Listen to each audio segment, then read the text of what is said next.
Binary multiplication. Binary multiplication is similar to decimal multiplication.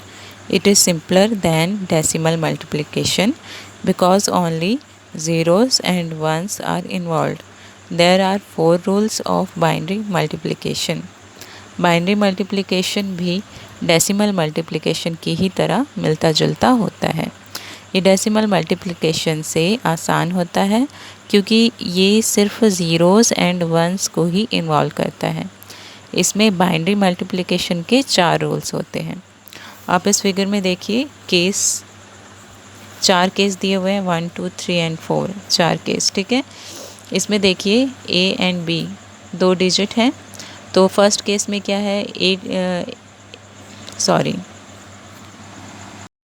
ए और B 2 input हैं, ठीक है। तो फर्स्ट केस में देखिए ए इनपुट 0 है और बी इनपुट भी 0 है। तो 0 इंटू 0 का बाइनरी मल्टीप्लिकेशन क्या होता है? 0 होता है, ठीक है। सेकेंड केस में देखिए ए इनपुट 0 है और बी इनपुट 1 है। तो 0 इंटू 1 का बाइनरी मल्टीप्लिकेशन क्या होता है? 0 होता है। थर्ड केस में देखिए ए इनपुट 1 है और बी इनपुट 0 है। तो 1 इंटू 0 का बाइनरी मल्टीप्लिकेशन क्या होता है? 0 होता है। उसके बाद फोर्थ केस में देखिए 1 इंटू 1 का बाइनरी मल्टीप्लिकेशन क्या होता है? 1 होता है, ठीक है। अब आगे हम एग्जाम्पल में देखेंगे। ये देखिए एग्जाम्पल में एक बाइनरी वैल्यू दी हुई है 0 0 1 1 0 1 0। इसको मल्टीप्लिकेशन करना है 0 0 1 1 0 के साथ में, ठीक है। और इसका आंसर क्या आना चाहिए? 1 0 0 1 1 एंड 0 0, ठीक है।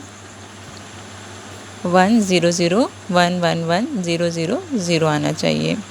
तो अब हम इसे सॉल्व करके देखते हैं। ये देखिए ये है हमारी वैल्यू, बाइनरी वैल्यू, जिसे हमें सॉल्व करना है और ये उसका रिज़ल्ट आएगा, ठीक है। और ये हमने लिखा हुआ है बाइनरी मल्टीप्लिकेशन के रूल और ये है बाइनरी एडिशन के रूल, ठीक है, ताकि सॉल्व करते वक्त हमें कोई दिक्कत मत हो, ठीक है। अब देखिए अब कैसे करेंगे हम। ये वैल्यू हम यहाँ लिख रहे हैं 0 0 1 1 0 1 0। अब इसे लिखते हैं, यहाँ से लिखना स्टार्ट करेंगे 0 0 1 1 0 0। और ये बचा, यहाँ पर भी हम 0 ऐड कर सकते हैं। किसी भी वैल्यू के सामने अगर आप 0 लिखते हैं तो उससे कोई फ़र्क नहीं पड़ता वैल्यू को, ठीक है। तो अब हम इसे सॉल्व करना स्टार्ट करते हैं।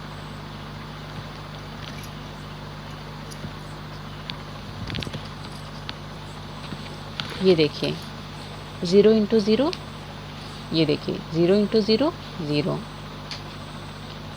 अगेन 0 इंटू 1 0, 0 इंटू 0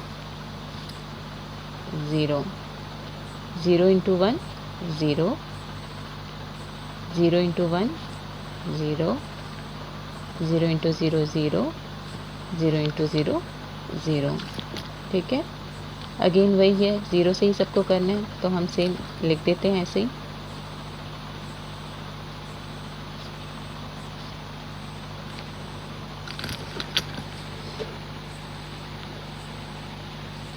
अब करेंगे 1 से।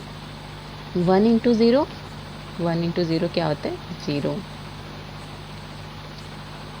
1 इंटू 1, 1 इंटू 1 क्या होता है? 1 होता है। फिर again 1 into 0 0, 1 into 1 1, 1 into 1 1, 1 into 0 0, 1 into 0 0। Again फिर से इस 1 से करेंगे अब, ठीक है। 1 into 0 0, 1 into 1 1, 1 into 0 0, 1 into 1 1, 1 into 1 1, 1 into 0 0 and again 1 into 0 0। अब हमें इसे करना है ऐड।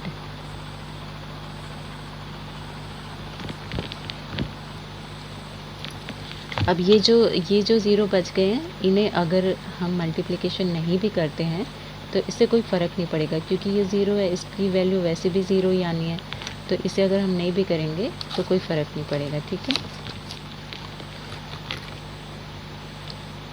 और इसके आगे अब कोई ऐसी डिजिट भी नहीं है, तो ये ज़ीरो ही है, इसीलिए नहीं भी करेंगे तो कोई फ़र्क नहीं पड़ेगा। तो अब हम इसे ऐड करते हैं, ठीक है। ज़ीरो का ज़ीरो ही आएगा, ज़ीरो प्लस ज़ीरो ज़ीरो आएगा, zero plus zero zero, zero plus zero zero, zero plus zero zero, और ज़ीरो प्लस वन, देखिए ज़ीरो प्लस वन वन होता है, और वन प्लस ज़ीरो वन, तो यहाँ आ जाएगा one. Zero plus zero zero, zero plus zero zero, zero plus one one, zero plus zero zero, zero plus one one, और one plus zero one, ठीक। Zero plus zero zero, zero plus one आएगा, और one plus one अभी हमने पीछे पढ़ा था binary addition, तो उसमें क्या बताया गया था कि वन प्लस वन क्या होता है, वन ज़ीरो होता है, लेकिन ज़ीरो को हम सम वाली जगह पर रखते हैं और वन को हम कैरी कर देते हैं। तो यहाँ भी हम वैसे ही करेंगे।